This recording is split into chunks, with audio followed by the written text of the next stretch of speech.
You think you know why you're broke, but the real reasons are hiding in plain sight and costing you thousands every single year. Most financial advice focuses on the obvious stuff like buying expensive coffee, but the actual money mistakes keeping you trapped are psychological traps that even smart people fall into without realizing it. I spent 5 years studying the spending habits of people who escaped poverty versus those who stayed stuck, and what I discovered will probably make you uncomfortable because you're likely making at least 3 of these mistakes right now. The first mistake is treating your future self like a completely different person. Your brain literally cannot comprehend that future you will have the same financial struggles as present you, which is why you justify spending money today by promising that future you will somehow figure it out. When you buy something expensive on credit, you're essentially making a bet that future you will be richer, more disciplined, and better at managing money than current you. But here's what's really messed up about this. Studies show that people think about their future selves the same way they think about strangers.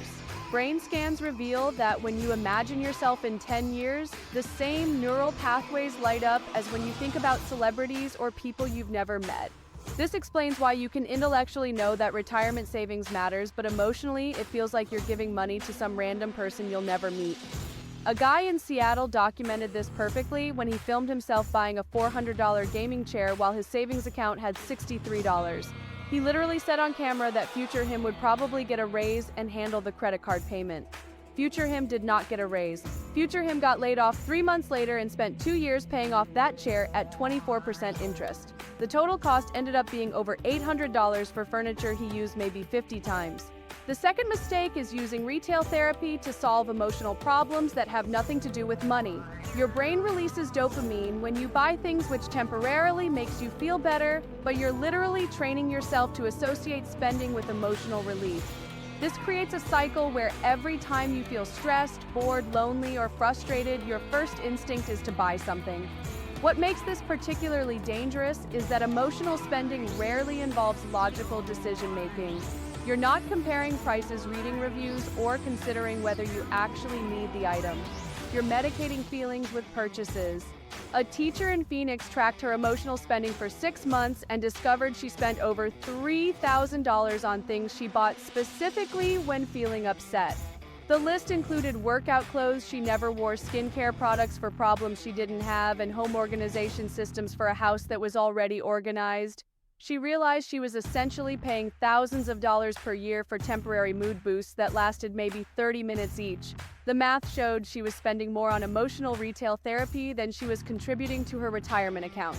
Now, you might be thinking that sounds extreme, but consider how many purchases you've made in the last month that were driven by feelings rather than actual needs.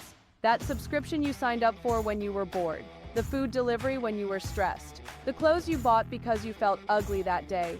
These small emotional purchases add up to massive amounts over time, and they're training your brain to see spending as a solution to internal problems. The third mistake is lifestyle inflation that happens so gradually you don't notice it's destroying your financial progress. Every time your income increases slightly, you automatically increase your spending to match, which means you never actually get ahead financially. Your brain adapts to new spending levels within about 3 months, and what once felt like luxury becomes your new normal baseline. This is why people making 6 figures can feel just as broke as people making $30,000 per year. Here's what makes lifestyle inflation particularly sneaky. It doesn't happen through big, obvious purchases. It happens through dozens of small upgrades that each seem reasonable in isolation. You get a small raise, so you upgrade from the basic phone plan to unlimited data. That seems smart and responsible. Then you start ordering delivery twice a week instead of once because you can afford it. Then you subscribe to 3 streaming services instead of 1. Then you buy name brand groceries instead of generic. Each decision makes sense individually, but collectively they've absorbed your entire raise plus some. A software developer in Austin documented this phenomenon perfectly when he got promoted and received a $20,000 salary increase. Instead of saving the extra money, he gradually upgraded his apartment, his car, his gym membership, his grocery shopping, and his entertainment spending.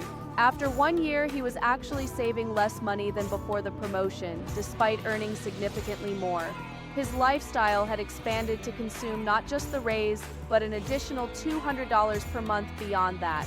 The fourth mistake is dramatically underestimating the true cost of convenience purchases. Modern life is designed to make spending money as frictionless as possible, and every small convenience fee adds up to substantial amounts over time. Food delivery apps, subscription services, ride-sharing, and impulse purchases all seem cheap in the moment, but the annual totals are shocking when you actually calculate them. Most people have no idea how much they spend on convenience because the charges are small, frequent, and spread across multiple apps and services. A $5 delivery fee doesn't feel significant, but if you're ordering food twice a week, that's $520 per year just in delivery fees before factoring in tips, surge pricing, and the markup on food prices within the apps. Add in the subscription services, you forgot about the ride shares when you could have walked or taken transit, and the premium prices for shopping at convenient locations instead of comparing prices. A marketing manager in Denver spent 1 month tracking every single convenience charge in her life, and the total was absolutely mind-blowing. Between delivery fees, subscription services, ride shares, and impulse purchases at convenient but expensive locations, she was spending over $400 per month on convenience. That's nearly $5,000 per year that could have been invested or used to pay down debt, but instead was going toward minor time savings and small comfort improvements. But here's what's really insidious about convenience spending. It's specifically designed to bypass your rational decision-making process. The amounts are small enough that they don't trigger your mental alarm bells, but frequent enough to create massive annual totals. Companies spend millions of dollars researching exactly how to price things, so they feel insignificant while generating substantial revenue. The fifth mistake is making financial decisions based on monthly payments instead of total cost. This single shift in thinking has probably cost you more money than any other mistake on this list because it makes expensive things seem affordable and prevents you from seeing the true financial impact of your choices. When you focus on monthly payments instead of total cost, you're essentially giving up your ability to make rational financial comparisons. Car dealerships perfected this psychological manipulation decades ago. They don't ask if you want to buy a $30,000 car. They ask if you can afford a $400 monthly payment. These sound completely different to your brain, even though they represent the exact same financial commitment. The monthly payment feels manageable and temporary, while the total cost feels overwhelming and permanent. This is why people end up with car payments that consume 20 or 30% of their income for years at a time. But this mistake extends far beyond car purchases. Credit cards, student loans, furniture financing, and even subscription services all use monthly payment framing to make expensive commitments seem reasonable. A gym membership that costs $1,200 per year sounds expensive, but $25 per month sounds totally manageable. A phone that costs $1,800 seems outrageous, but $30 per month added to your phone bill barely registers. The sixth mistake is believing that small amounts don't matter, which prevents you from seeing how minor expenses create major financial problems over time. Your brain has difficulty processing the long-term impact of small recurring expenses because the individual amounts seem insignificant. This is why people can simultaneously worry about money while spending $5 per day on coffee or $15 per month on subscriptions they never use. Here's a perfect example of how this plays out in real life. A nurse in Portland calculated that her small daily purchases, coffee, breakfast, pastry, afternoon snack, and energy drink, added up to $18 per day. That doesn't sound like much until you multiply it by working days per year. She was spending over $4,000 annually on small convenience purchases without realizing it. That's enough money to max out an IRA contribution or make substantial progress paying off debt. But the real tragedy is what that money could become if invested instead of spent. $4,000 per year invested with 7% annual returns becomes over $200,000 after 20 years. She was literally trading her future financial security for temporary convenience and didn't realize it because each individual purchase seemed harmless. The seventh mistake is keeping up with people whose financial situations are completely different from yours, but assuming they're making smart choices you should copy. Social media makes this worse because you only see the highlight reel of other people's spending without understanding their income, debt level, family, financial support, or credit situation. You end up making financial decisions based on incomplete information about people whose circumstances bear no resemblance to your own. This creates a dangerous cycle where you justify expenses by pointing to what other people are doing without knowing whether those people can actually afford what they're buying. Someone posting vacation photos might be going into debt for that trip. Someone with a nice car might be sacrificing retirement savings to afford the payment. Someone eating at expensive restaurants might be spending their emergency fund on food. A graphic designer in Miami fell into this trap when she started following lifestyle influencers on social media. She began spending money on clothes, workouts, beauty treatments, and dining experiences because they seemed normal based on what she saw online. After 6 months, she had accumulated $8,000 in credit card debt, trying to maintain a lifestyle that looked standard on social media, but was completely unsustainable on her actual income. The eighth mistake is treating windfalls like bonus money that doesn't count toward your normal financial rules.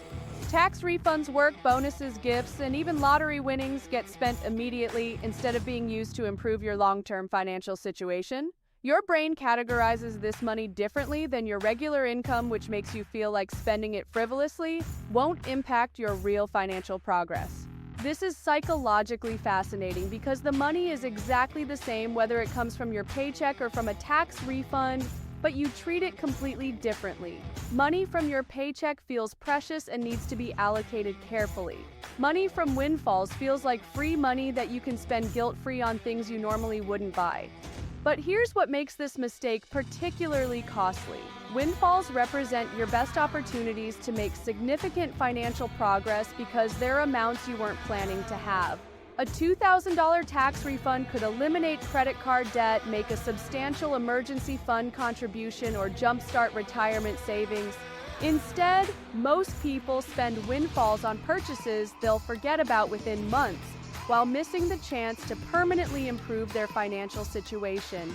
The ninth mistake is not understanding the compound effect of debt, which means you're paying dramatically more for everything than you realize. When you buy something with credit and make minimum payments, you're not just paying the original price plus interest.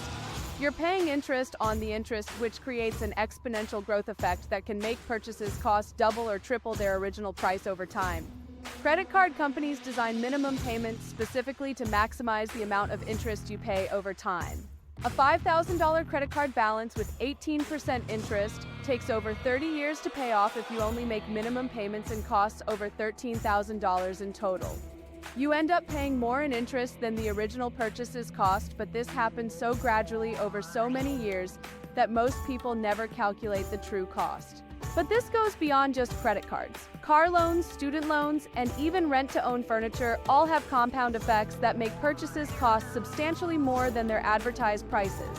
A car loan at 6% interest for 5 years means you pay an extra $3,000 in interest on a $20,000 car. That same money invested instead of paid in interest would grow to over $40,000 by retirement.